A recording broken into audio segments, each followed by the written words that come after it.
Oh, didn't see you there. Shalom and welcome to Joshua Pearsall's Music Theory Corner.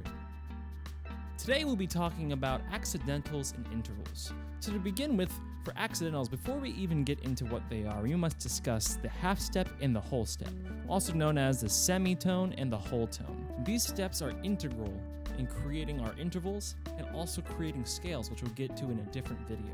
Our half step and our whole step are our foundation of our harmony, because it will be able to build up into our scales, which will be able to build up into chords, and which will build up into many, many different areas. For example, we have the note D.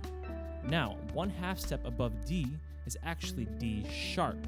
So when it comes to accidentals, we have three accidentals: the sharp, the natural, and the flat. The natural is just how a note naturally occurs. Naturally. So if you have a D, that is technically D natural. Now, when you raise the D a half step, you get D sharp. And if you lower the D a half step, you get a D flat. So an accidental is simply raising or lowering a note by a half step.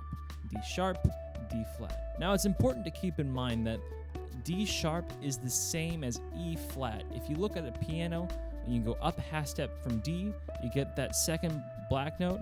And if you go down from E, you get E flat, which is that same black note.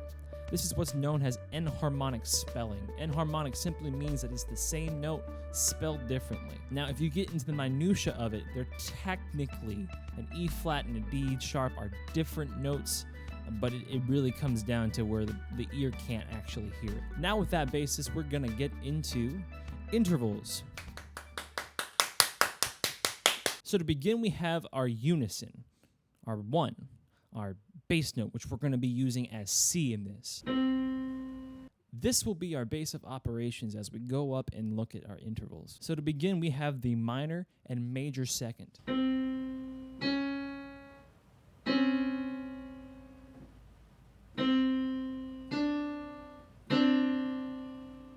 Above that, we have our minor and major third.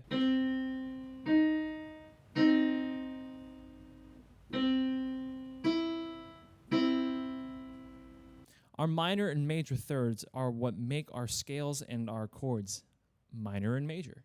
Above that, we have the fourth, known as the perfect fourth.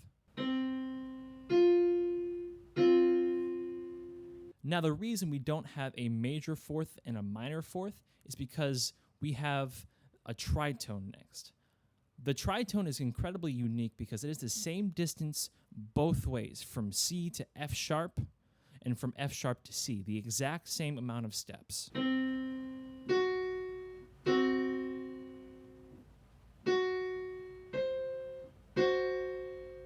So in the octave, or what's known as from C to C, it is the middle point. You would think because of the way Western music has set it up that the fifth would be the middle, but no, it's actually the tritone. And tritone is very important, which we'll get into when we start discussing scales and chords. It is incredibly important to that. But above that, we have the perfect fifth. Above that, we have the minor and the major sixth.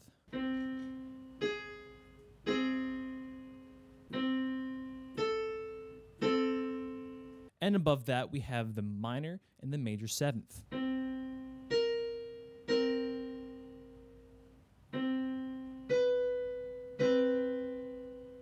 And finally, we have the eighth, or what's better known as the octave.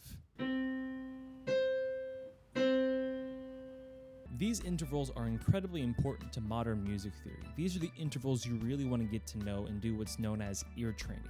Ear training can kind of be monotonous, but if you really want to become a well-versed musician, this is the basic step you have to know. To be able to recognize these intervals, no matter what octave, no matter what key they're in, these are the things you really need to work on. Now I'm going to give you a few hints on a couple of these intervals so you can recognize them right off the bat. So the first and easiest one that I remember is the perfect fifth, or what I use to recognize it is the Star Wars theme.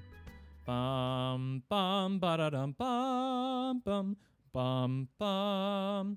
That's a perfect fifth. Bum bum bum bum bum. A perfect fourth is Here Comes the Bride. Here comes the bride. Bum bum ba bum bum bum ba bum bum, bum. And we get to a major sixth. I think of the old NBC theme. Bum, bum, bum, bum, bum, bum, bum, bum, bum. So those are just a few little tips that get you started. What you really want to do is kind of associate an interval with a certain theme or a certain song that is easily recognizable to you. You don't want that to be your major crutch going on, but as you're first learning, it's helpful to really get it down until you can really cement it inside, in your heart. But as you're practicing these things, it's really important to sit down at a piano or on your instrument. You can get a piano app on your phone. It's really simple, and work on this. This is really important. Thank you all for watching Music Theory Corner. I hope you all have a wonderful day. And here's a cute little picture of a mini pig.